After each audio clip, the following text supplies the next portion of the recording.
Mga bro, magandang balita para sa Philippine Army. Latvia kakapirma lang ng deal na 370 million euros para sa 42 ASCAD Infantry Fighting Vehicles, o IFVs, mula sa General Dynamics European Land System Santa Barbara Sistemas.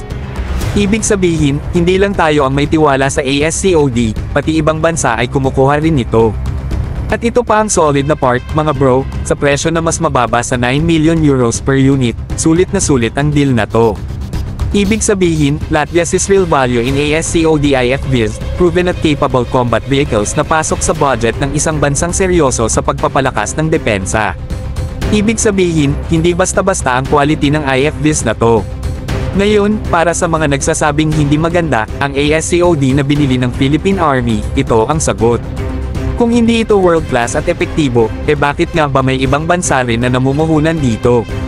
Hindi lang tayo ang nagtiwala sa capability nito, kundi pati mga bansang may sariling seguridad na pinapangalagaan.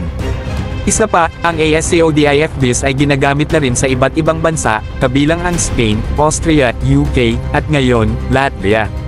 Ibig sabihin, hindi ito isang experimental, or unproven, na platform, ito'y subok na at in-demand sa global defense market.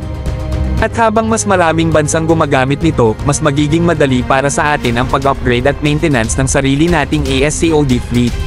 Sa ganitong klase ng investment, hindi lang tayo basta sumasabay sa trend, nakikisabay tayo sa mga bansang alam kung ano ang sulit at epektibo sa battlefield. Kung Latvia mismo ay willing gumastos ng milyon-milyon para rito, ibig sabihin lang nun, may tamang desisyon ang Philippine Army sa pagpili ng ASCOD. Habang tumitibay ang ating ground forces, mas nagiging credible ang ating depensa.